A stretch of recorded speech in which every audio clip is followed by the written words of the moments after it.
Assalamualaikum warahmatullahi wabarakatuh. Perkenalkan, nama saya Sinta Humaira Arven. Pada kesempatan kali ini saya akan mempresentasikan artikel saya yang berjudul Perbandingan tanaman yang dibudidayakan secara hidroponik dan non-hidroponik. Seperti yang kita ketahui bahwa sayuran dan buah-buahan itu dapat ditanam dengan metode hidroponik maupun non-hidroponik. Hidroponik sendiri merupakan suatu metode membudidayakan tanaman dengan tidak menggunakan tanah sebagai medianya dan digantikan dengan air. Sedangkan non-hidroponik merupakan metode membudidayakan tanaman secara konvensional atau menggunakan tanah sebagai medianya.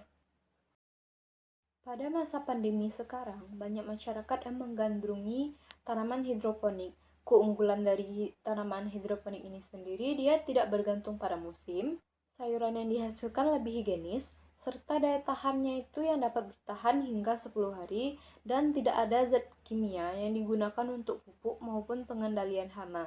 Nah, untuk merawatnya sendiri, kita cukup memberikan nutrisi berupa unsur hara seperti fosfor, kalsium, dan kalium.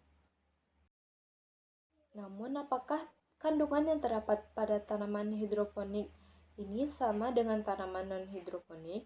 Berdasarkan hal tersebutlah, saya akan mereview penelitian yang terkait dengan perbandingan tanaman yang dibudidayakan secara hidroponik dan non-hidroponik. Untuk metode penelitiannya, pada artikel review ini saya terlebih dahulu mengumpulkan bahan kajian dan materi dari berbagai sumber, diantaranya buku, jurnal, artikel, maupun sumber yang menunjang penelitian ini. Nah, metode ini disebut juga dengan systematic literature review. Nah, setelah bahan kajian tadi dikumpulkan, saya akan meneliti dan mempelajarinya. Nah, setelah mempelajari dan meneliti, maka saya akan menyimpulkan pengetahuan yang saya analisis dari bahan kajian dan materi tersebut. Nah, secara keseluruhan dari artikel yang telah dijadikan sumber menunjukkan bahwa metode pembudidayaan tanaman dengan hidroponik sangat menguntungkan. Hal ini disebabkan karena pada sistem hidroponik diberikan nutrisi yang mengandung garam-garam organik yang ideal sehingga dapat menumbuhkan perakaran dan organ vegetatif lainnya. Nah, pada beberapa sumber dikatakan bahwa penggunaan AB mix sangat berpengaruh untuk pertumbuhan tanaman secara hidroponik ini. Nah, tentu saja pembudidayaan tanaman secara hidroponik ini memiliki kelebihan dan kelemahan. Kelebihannya yang pertama, lahan yang digunakan lebih efisien sehingga kita bisa menanam secara hidroponik ini di mana saja, terutama di tempat yang minim lahan. Nah, kelebihan selanjutnya adalah kita tidak perlu menggunakan tanah serta tidak adanya risiko untuk penanaman secara terus-menerus.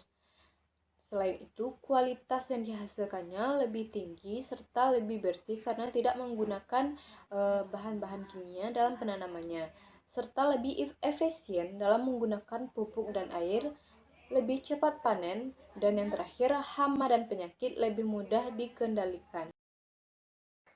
Sedangkan kekurangan atau kelemahan dari sistem hidroponik ini adalah modal yang dibutuhkan lebih besar, serta pada sistem nutrisi disirkulasi, jika ada satu tanaman yang terserang patogen, maka akan menularkan atau menyebarkan ke semua tanaman.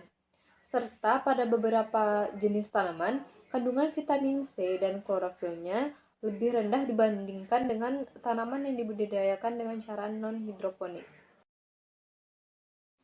Nah, itulah tadi review dari beberapa artikel yang berkaitan dengan perbandingan tanaman yang ditanam secara hidroponik dan non-hidroponik.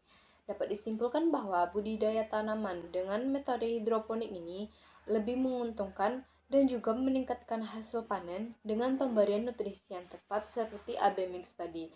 Selain itu, metode hidroponik ini juga meningkatkan kualitas pertanian.